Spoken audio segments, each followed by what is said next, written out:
Bismillahirrahmanirrahim.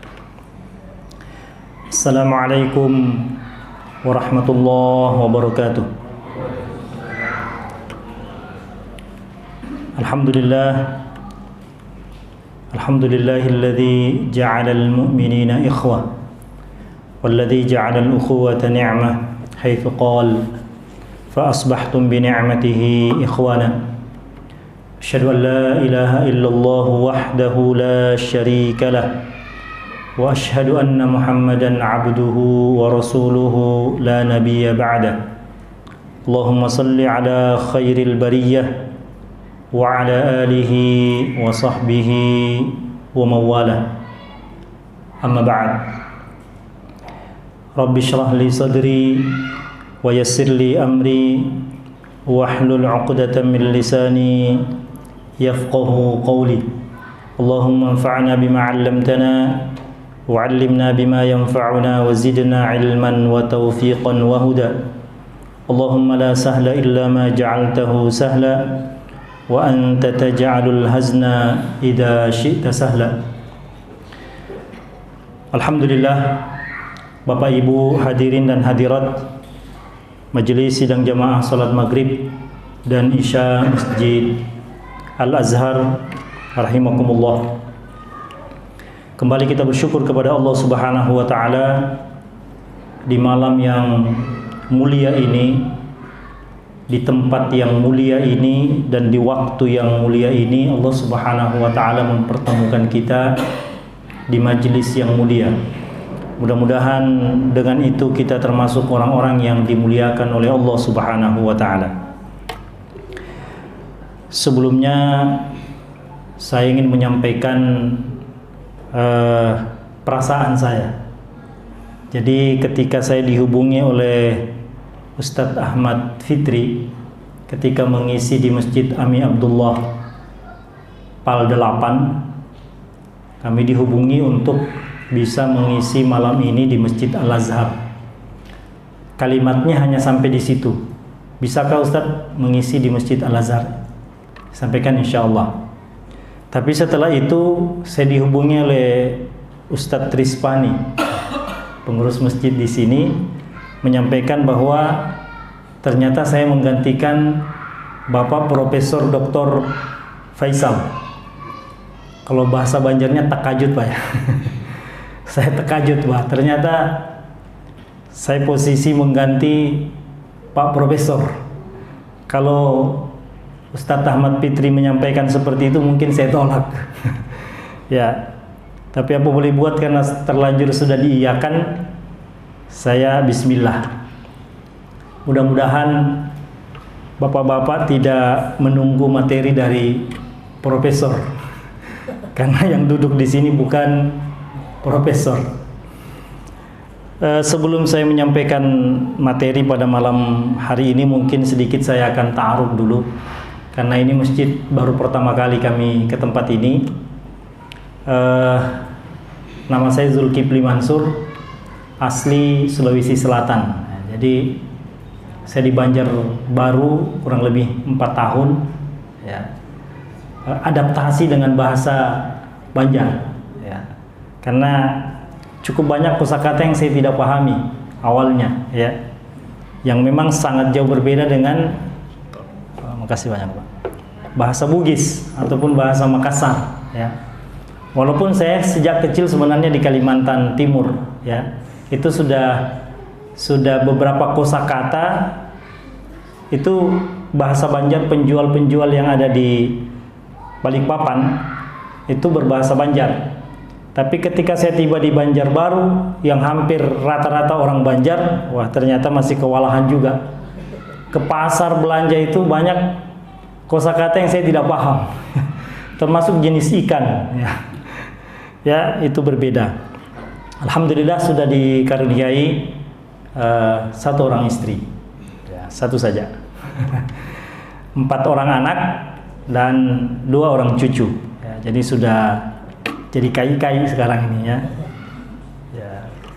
Alhamdulillah, Bapak Ibu yang saya hormati, pada malam hari ini saya ingin mengajak kepada kita untuk tadabbur Al-Quran. Karena tadabbur Al-Quran ini menurut para ulama, ya, kalau hari ini kita kaji, kemudian besok kita kaji lagi, kita akan dapat hikmah-hikmah baru, pelajaran-pelajaran baru, spirit-spirit baru, dan tentu pahala yang juga baru. Dan surah yang akan kita tadabbur pada malam hari ini, tentu dengan keterbatasan waktu yang ada, kita akan upayakan untuk tetap mentadabburinya, adalah surah yang pendek, masuk dalam kategori surah-surah pendek. Tetapi sebagaimana yang dijelaskan para ulama bahwa ketika kita menemukan surah-surah pendek, yakinilah bahwa maknanya tidak sependek surahnya. Surah yang akan kita tadabbur adalah surah At-Tin. Ya. Sebelum kita masuk ke surah At-Tin, ada satu kaidah yang ingin saya sampaikan, bahwa kalau kita menemukan di dalam Al-Quran ada sumpah yang disampaikan oleh Allah, maka setidaknya ada 3 poin penting dari surah tersebut atau dari sumpah tersebut. Yang pertama, Allah ingin menyampaikan pesan penting di balik kalimat sumpah itu. Di dalam Al-Quran kita akan banyak temukan surah-surah yang diawali dengan sumpah. Yang dibaca oleh imam kita tadi di rakaat pertama itu surah Ad-Duha diawali dengan sumpah Wad-Duha. Ada juga sumpah demi matahari, wasyamsi waduhaha wal qamari idza talaha. Kadang bersumpah demi langit, was-samai dzatil buruj, dan seterusnya. Itu yang pertama. Ada pesan penting di balik objek ataupun kalimat sumpah itu. Yang kedua, ada pesan penting yang Allah ingin sampaikan setelah kalimat sumpah. Jadi biasa sumpah 1 kali, biasa sumpah 3 kali, dan seterusnya, bahkan ada yang 5 kali. Lalu setelah itu baru ada yang disebut jawabul qasam, jawaban dari sumpah, atau kita lebih enak menyebutnya informasi setelah sumpah. Dan yang ketiga adalah adanya korelasi, keterkaitan antara kalimat sumpah yang Allah sampaikan dengan informasi yang kemudian menyusul. Jadi 3 poin ini pasti akan kita temukan, ya. Kita akan temukan atau terdapat. Kalau kita tidak temukan, yakinilah ada. Cuma mungkin kita belum dapatkan. Nah, surah Tin ini juga diawali dengan sumpah. Dan sumpahnya sebanyak 3 ayat atau 3 kali. Bismillahirrahmanirrahim. Wattini wazzaitun. Itu ayat yang pertama. Allah bersumpah demi buah tin dan buah zaitun. Yang kedua, wa turi sinin. Allah bersumpah demi bukit Sinai atau bukit Tursina. Dan yang ketiga, wa hadzal baladil amin. Demi negeri yang aman. Kalau di ayat pertama Allah menyebut nama buah, kemudian di ayat kedua Allah menyebut nama tempat, dan di ayat ketiga lagi-lagi menyebut nama tempat atau menggunakan nama tempat sebagai objek sumpah, kalimat sumpah, maka para ulama kemudian menyimpulkan sesungguhnya di ayat yang pertama juga itu disebut atau dimaksudkan nama tempat, walaupun yang disebut adalah buah tin dan buah zaitun. Berarti ketiga ayat ini, ketiga kalimat sumpah ini semuanya berbicara tentang sumpah yang menggunakan nama tempat, meskipun di ayat pertama menggunakan nama buah. Lalu para mufassir menjelaskan dan mencoba mencari makna yang dimaksudkan buah tin dan buah zaitun itu apa. Ada pendapat yang mengatakan, ini pendapat yang disebut sebagai pendapat yang agak lemah, tapi tetap dinukil oleh para mufassir, bahwa yang dimaksudkan buah tin itu adalah ketika Allah bersumpah dengan sebuah tempat, di mana di tempat itu terdapat sebuah pohon tin, dan itulah buah yang pertama kali dikonsumsi oleh Nabi Adam setelah diturunkan dari surga. Ya, terdapat di wilayah Afrika. Ya. Itu satu pendapat. Jadi ketika Nabi Adam turun ke bumi, Kemudian buah pertama yang dikonsumsi adalah buah tin, yang itu terdapat di Afrika, walaupun para mufassir mengatakan ini pendapat yang lemah. Nah, pendapat yang masyhur kemudian menyebutkan bahwa dua buah ini semuanya menunjukkan tempat di wilayah Syam, negeri Syam. Kita tahu bahwa negeri Syam itu sekarang terbagi menjadi 4 negara. Pertama Suriah, kemudian Lebanon, Palestina, dan Yordania. Jadi 4 negara ini tadinya menjadi satu wilayah, satu negara, namanya negeri Syam. Dan ini yang banyak disebutkan dalam sejarah. Rasulullah usia 8 tahun ya ketika ikut bersama dengan Abu Thalib berdagang ke negeri Syam. Lalu setelah atau sebelum menikah dengan Khadijah, itu juga pernah berdagang ke negeri Syam. Nah, itu pendapat yang dianggap pendapat yang kuat bahwa tin dan zaitun adalah tempat yang banyak tumbuh di negara 4 ini, Yordania, Suriah, Palestina, Lebanon. Lalu kemudian diteliti lagi, dari keempat negara ini itu terbagi menjadi 2. Pertama Palestina. Palestina itu banyak tumbuh buah zaitun. Lalu kemudian buah tin itu banyak tumbuh di wilayah atau di negeri yang 3 selain Palestina. Lalu diteliti lagi, kenapa negeri ini disebut dan dijadikan objek sumpah oleh Allah? Ternyata Palestina itu merupakan tempat Nabiullah Isa alaihi salam menerima wahyu berupa Injil. Kemudian Az-Zaitun, At-Tin ya, tempat tumbuhnya buah tin yaitu di 3 negara yang kita sudah sebutkan tadi, itu adalah tempat di mana Nabiullah Ibrahim alaihissalam dan Nabiullah Nuh alaihissalam itu menerima wahyu. Ya. Jadi untuk sumpah yang pertama yang dimaksudkan oleh Allah Subhanahu wa taala ini adalah bersumpah dengan nama tempat, dan tempat itu adalah tempat para anbiya menerima wahyu. Nabi Isa, Nabi Nuh, dan Nabi Ibrahim. Kita beralih ke ayat yang kedua, wa turi sinin, demi bukit Sinai. Bukit Sinai atau bukit Tursina adalah tempat yang terdapat di Mesir.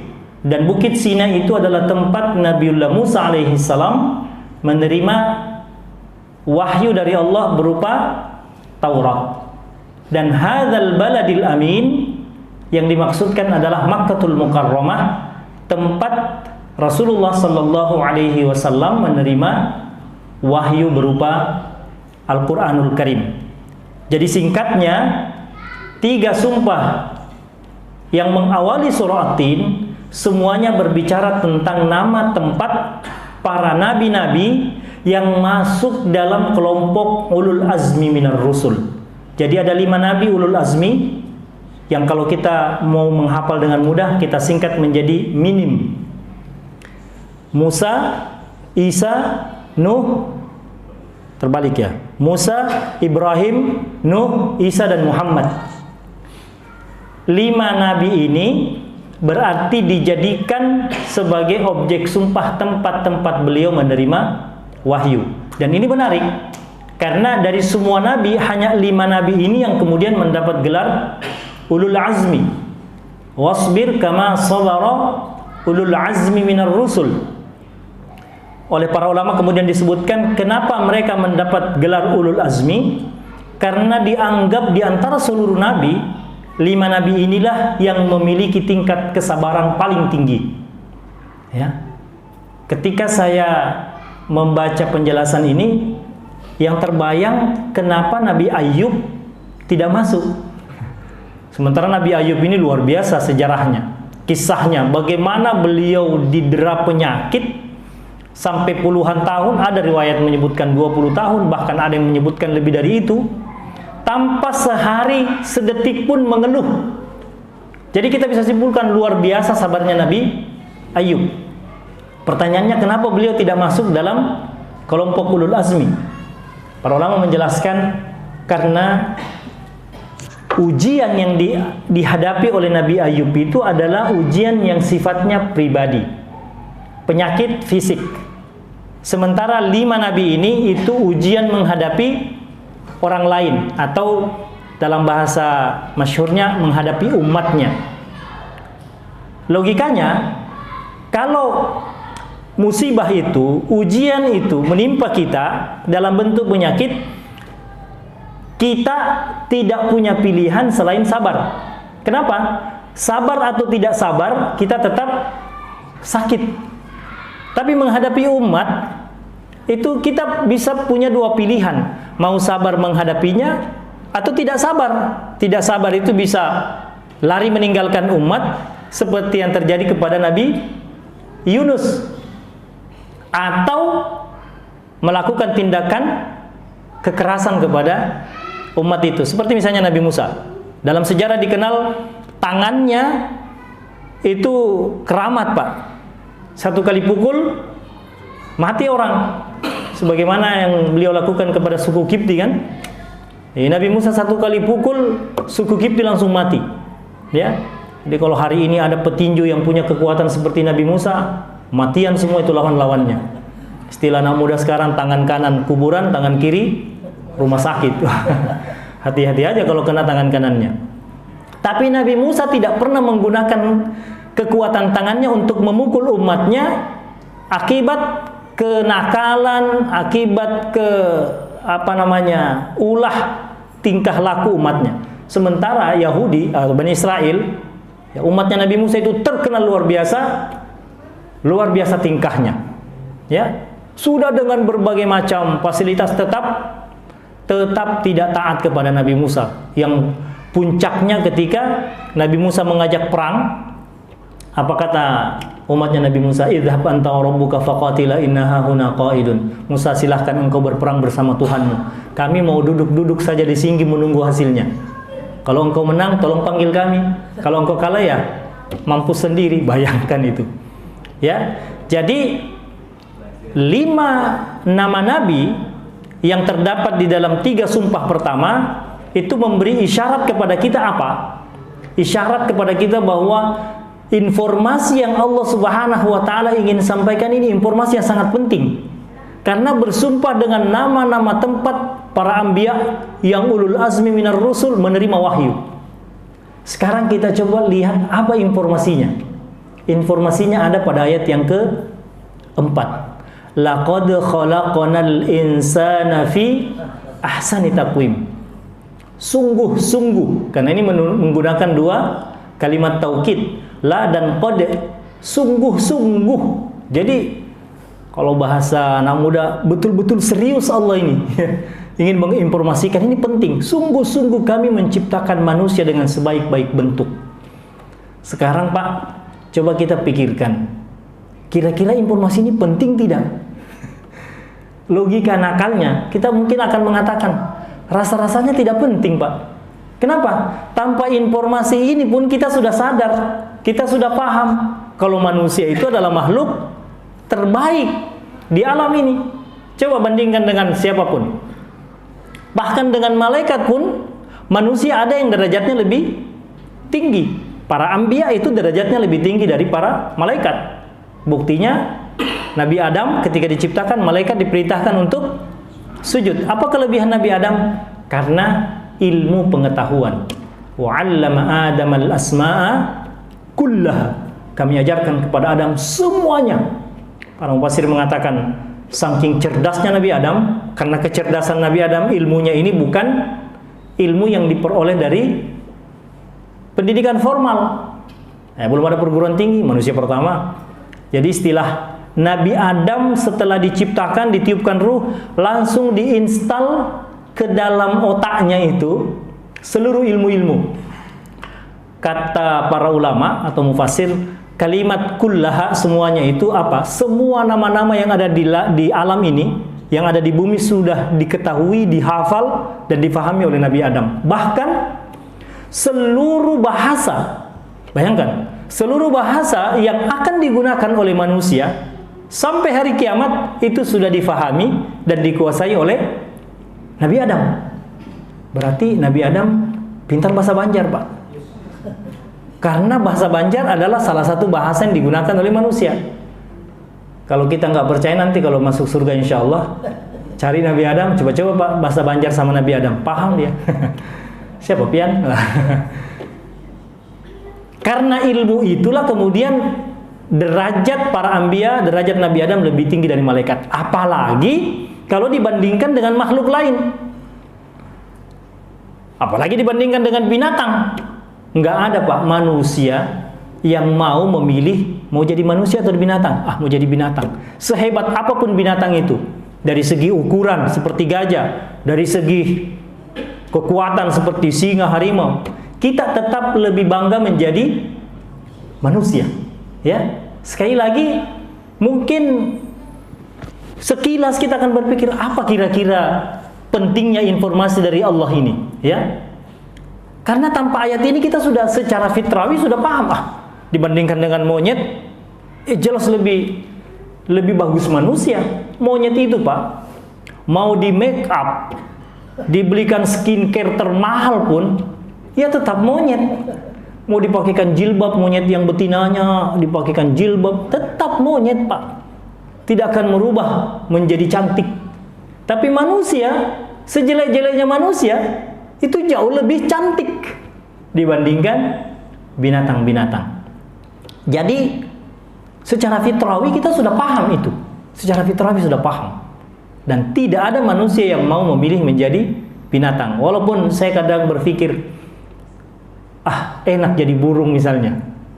Cukup dengan mengepakkan sayap kita bisa terbang di angkasa. Ya kan? Mau ke Martapura, plak nyampe. Nggak perlu antri Pertalite habis. Nggak perlu Pak. Telepon Grab nggak, cukup pok sampai Batu Licin. Ya. Atau jadi ikan Pak. Wah enaknya ikan itu. Nggak perlu dengan insang yang Allah berikan berenang menikmati panorama keindahan. Tapi ya, kalau kita lihat burung yang terbang mungkin kita berangan-angan jadi burung. Tapi kalau burung yang kita lihat itu yang dikurung di sangkar, hilang keinginan kita jadi burung Pak. Apalagi kalau burung yang kita lihat itu yang dipotong oleh penjual, digoreng dan dimakan. Selesai. Begitu juga dengan ikan Pak. Kalau ikan yang kita saksikan yang dikurung di akuarium, hilang keinginan. Apalagi yang dijual di pasar. Dibelah-belah dulu Pak, sisiknya dibersihkan, potong-potong, direbus, digoreng, dimakan. Itulah nasibnya ikan Pak. Akhirnya kita pun menjadi bersyukur dan bangga menjadi manusia. Tapi ada satu informasi, dan saya kira dari informasi inilah kita bisa melihat benang merah kenapa Allah menyampaikan ini ahsani taqwim. Sebelum nanti kita jelaskan makna lain dari ahsani taqwim. Di dalam Al-Quran Allah menginformasikan kepada kita, ternyata kelak pada hari kiamat banyak manusia yang menyesal jadi manusia. Banyak manusia yang menyesal jadi manusia. Dan pilihan mereka pada waktu itu bukan berkata, ya Allah kenapa engkau tidak ciptakan aku jadi burung saja, jadi ikan saja, jadi harimau. Bukan Pak. Mereka mengatakan apa? Ya laitani kuntu turoba. Kenapa saya enggak jadi tanah saja? Bayangkan. Waktu di dunia kita begitu bangga jadi manusia. Dibandingkan dengan binatang pun tidak. Sekarang ada kalimat yang Allah abadikan di dalam surah An-Naba ayat terakhir, bahwa ada manusia yang kemudian menganggap tanah itu lebih mulia dari manusia. Sehingga dia memilih, coba saya di dunia ini jadi tanah saja, jadi debu saja. Ya Allah. Nah pertanyaan besarnya, kenapa ada ungkapan seperti itu? Padahal tanah itu Pak, simbol benda yang sangat hina. Tanah itu Pak mahal bukan karena zatnya. Tanah itu mahal karena posisinya. Coba cari tanah di hutan. Wah murah itu Pak. Bahkan mungkin gratis Pak. Masuknya 2 hari 2 malam jalan kaki. Wah siapa yang mau beli tanah di sana? Tapi tanah di pinggir jalan, wah. Kodon di Jakarta 1 firkan 1 meter itu bisa mencapai 20 juta, 30 juta. 1 meter Pak. Jadi kalau uang kita cuma 30 juta, cuma bisa beli 1 meter tanah. Bikin tiang, di atas baru bikin rumah. Ya. itu tanah. Tapi ada orang pada hari kiamat dan banyak orang pada hari kiamat berkata seperti itu. Nah, mana fakta-fakta yang tadi kita sebutkan? Nah, disinilah sesungguhnya mahalnya informasi dari Allah ini. Ya, laqad khalaqnal insana fi ahsani taqwim itu bukanlah sebuah status yang bersifat permanen. Ya, Allah menciptakan manusia sebaik-baik bentuk. Ayat itu tidak berhenti sampai di situ. Ada lanjutannya. Tsumma radadnahu asfala safilin. Ini yang harus diwaspadai, ya. Walaupun para ulama mengatakan kata tsumma di situ itu menunjukkan jarak waktu. Jadi kalau saya mengatakan ana adkhulul masjid tsumma yadkhulu Muhammad. Ya, saya masuk masjid kemudian Muhammad masuk. Nah, kata kemudian ini bisa 1 jam, bisa 1 hari, bisa 1 minggu, bisa 1 tahun. Ya. Tapi kalau menggunakan kata fa, kata sambungnya fa, adkhulul masjid, saya masuk masjid, fadakhala Muhammad, kemudian Muhammad juga masuk. Karena kata fa berarti itu hampir bersamaan, walaupun ada rentang waktu. Di sini Allah menggunakan kata tsumma. Berarti apa? Boleh jadi manusia menyadari bahwa dia itu hina, terjerembab ke asfala safilin, itu setelah beberapa waktu. Ya, setelah beberapa waktu. Ada durasi waktu yang mengantarainya, ya. Kemudian di sini Allah menggunakan kata rodadna, kami kembalikan. Pertanyaannya, kalau kata kembali itu kan berarti tadinya berasal dari tempat itu, ya kan? Jadi kemudian kami kembalikan manusia itu ke tempat yang sangat hina, sangat rendah. Asfal safil itu kayaknya resapan bahasa Indonesianya kemudian jadi aspal, mungkin dari situ Pak ya. Karena aspal itu kan tempat yang rendah, tidak ada aspal di pelapon, nggak ada kan. Aspal itu jadi jalanan diinjak-injak, ya kan. Orang munafik juga tempatnya di aspal Pak. Ya, innal munafiqina fid darkil asfali minan nar. Orang-orang munafik itu tempatnya di neraka yang paling bawah. Ya, kalimat yang digunakan Allah juga fid darkil asfal. Ya. Nah, kalau kita lihat korelasi, tadi kan kita sebutkan bahwa ada korelasi antara kalimat sumpah dengan informasi. Maka dapat ditangkap kalau seseorang itu ingin tetap menjadi ahsani taqwim, ya ahsani taqwim sebagai makhluk terbaik yang tetap mempertahankan nilai-nilai kemuliaannya, maka tidak ada jalan lain, dia harus mengambil spirit dari kalimat-kalimat sumpah. Apa spiritnya? Bahwa kalimat sumpah ini berbicara tentang wahyu. Artinya, kalau kita umat Muhammad, umat Rasulullah, kalau ingin mempertahankan kemuliaan itu, tidak ada jalan lain kecuali harus akrab dengan Al-Quran. Tidak ada jalan lain. Itu harga mati. Siapa yang jauh dari Al-Quran, pasti hidupnya sengsara.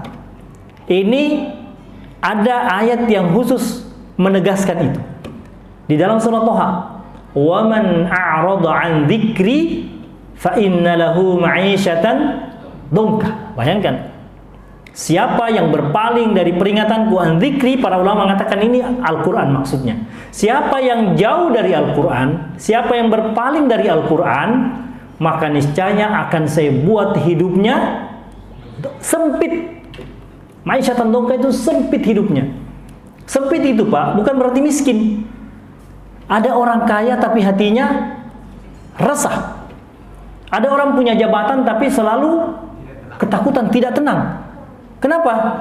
KPK, polisi, banyak jaksa. Jadi dengan jabatannya, dengan hartanya, kok hidupnya tidak tenang. Nah, buat apa jabatan, buat apa kekayaan kalau kemudian hidup kita tidak tenang? Kan lebih bagus kaya tapi bahagia Pak. Ya, karena kata teman saya begini, kekayaan tidak menjamin kebahagiaan, apalagi miskin Pak. Kalau kaya saja tidak ada jaminan kebahagiaan, lebih-lebih kalau miskin. Ya, jadi bukan kaya dan bukan miskinnya, hati ini. Kalau hati ini dibuat lapang oleh Allah, kita mudah mensyukuri nikmat Allah. Mungkin secara nominal rezeki kita atau uang kita, harta kita sedikit, tapi kemudian kita bisa menerimanya, uang itu berkah, penghasilan itu berkah, kan lebih enak. Apalagi kalau seperti Nabi Sulaiman, kaya, bahagia, punya kekuasaan, wah itu lebih bagus lagi. Ya. Jadi Al-Quran itu sumber kebahagiaan. Al-Quran itu kunci keberhasilan. Al-Quran itu kunci kemenangan, kunci kebahagiaan. Jangan pernah bermimpi kita mau bahagia tapi kemudian jauh dari Al-Quran. Ya, itu syarat. Dan ini karena ini rumus dalam Al-Quran, berarti itu rumus kebenarannya absolut, mutlak. Jangan cuma teori itu. Buktinya tuh saya lihat Cina bahagia. Nah, mungkin kita akan berkata begitu, ya. Tapi prinsipnya Allah sudah menegaskan di dunia hidupnya sempit. Artinya mungkin secara lahiriah dia bahagia, hakikatnya dia sengsara. Dan itu belum seberapa, karena di akhirat apa? Wa nahsyuruhu yaumal qiyamati a'ma. Nanti pada hari kiamat dia dibangkitkan dalam keadaan buta. Jadi para ulama menyebutkan hari berbangkit, ya, itu hari berbangkit itu hari di mana seseorang dibangkitkan sesuai dengan amalannya, sesuai dengan nasibnya. Ada yang dibangkitkan kepalanya di bawah, kakinya di atas, sehingga dia berjalan dengan menyeret kepalanya. Ada yang dibangkitkan dalam keadaan buta, seperti tadi. Mereka protes. Qala rabbi lima hasyartani a'ma wa qad kuntu basira. Ya Allah, kok saya bangkit dalam keadaan buta? Padahal waktu di dunia saya melihat. Ya, protes. Sederhana jawaban Allah. Qala kadzalika atatka ayatuna fanasitaha wa kadzalika al-yauma tunsa. Itu karena dulu saya turunkan Al-Quran, saya turunkan wahyu, tapi kemudian kamu membelakanginya, kamu menghindarinya, kamu menjauh darinya. Maka spirit pertama yang bisa kita dapatkan apa? Bahwa ketika Allah bersumpah dengan nama-nama tempat turunnya wahyu, itu berarti di sana ada perintah, di sana ada pesan yang sangat dalam. Mari kita akrab dengan Al-Quran. Apalagi memang Al-Quran ini dahsyatnya luar biasa. Ada ayat dalam Al-Quran yang menggambarkan dahsyatnya Al-Quran, Pak. Walaupun ini kemudian menjadi PR kita untuk merenunginya. Bunyi ayatnya begini, walau anna Qur'anan suyyirat bihil jibal aw qutti'at bihil ar aw kullima bihil mauta bal lillahil amru jami'a. Seandainya ada bacaan yang dengan bacaan itu gunung kemudian bergetar dan hancur, kemudian bumi terbelah. Bayangkan dahsyatnya bacaan itu. Kemudian orang-orang yang ada di kuburan yang sudah mati bangkit dan bisa berbicara. Saking dahsyatnya bacaan itu adalah Al-Quran. Maka kata para ulama, kalau ada orang baca Al-Quran tapi tidak melahirkan ketenangan, tidak melahirkan kekuatan spirit, tidak melahirkan kebahagiaan, tidak melahirkan kekuatan, itu dipertanyakan hatinya. Ada yang salah dengan hati kita, bukan Qurannya yang salah. Al-Quran dari dulu sudah dijamin, inna nahnu nazzalna dzikra wa inna lahu lahafidun. Saya yang pelihara orisinalitasnya Al-Quran ini. Ada yang mau mencoba-coba menambah titik dalam Al-Quran, langsung ketahuan, Pak. Ada yang mencoba, kan sering kita lihat viral, oh ini ada terbitan kok beda bacaannya. Oh itu ada oknum itu. Langsung ketahuan, karena memang Allah yang jaga Al-Quran ini. Di antaranya juga dengan banyaknya penghafal Al-Quran sekarang. Ya, tanpa melihat Quran dia sudah tahu, oh ini Quran ini salah. Tolong jangan diedarkan ini Quran, salah cetak. Itu satu di antara cara Allah menjaga orisinalitas Al-Quran. Belum lagi spiritnya. Karena Al-Quran ini merupakan mukjizat Rasulullah, berarti, dan itu sudah disampaikan para ulama, Al-Quran ini lebih dahsyat dari mukjizat seluruh nabi sebelumnya. Tongkatnya Nabi Musa dahsyat. Pukul terbelah lautan. Pukul batu memancar 12 mata air. Pukul jadi ular. Firaun lari ketakutan. Mukjizatnya siapa lagi? Nabi Isa bisa bangunkan orang mati. Ya, saya bayangkan kalau Nabi Isa sekarang ada dan bangunkan orang mati, Pak, masya Allah. Pergi demo,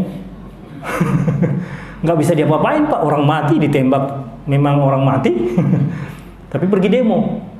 Bisa menyembuhkan orang yang buta, menyembuhkan penyakit lepra. Tapi semua mukjizat itu, termasuk mukjizatnya Nabi Sulaiman yang luar biasa, kendalikan angin, kendalikan jin. Ya, kata Nabi Sulaiman, dengan kekuasaan yang ada itu, Rabbighfirli wa habli mulkan la yanbaghi li ahadin min ba'di. Ya Allah, jangan sampai ada orang yang punya kekuasaan seperti saya setelah saya. Curang juga Nabi Sulaiman ini ya. Kenapa dia berdoa dan masalahnya doanya dikabulkan? Ya. Jadi tidak pernah lagi ada orang yang bisa menguasai jin sebagaimana Nabi Sulaiman. Jadi jangan pernah percaya, Pak, kalau ada orang kerjasama dengan jin dan dia masih beriman, dia itu sudah syirik kepada Allah. Karena sekarang ini ada, Pak, bisnis jin. Saya pernah baca, Pak, dijual khodam 3 juta. Wih, kok ada istilah khodam dijual?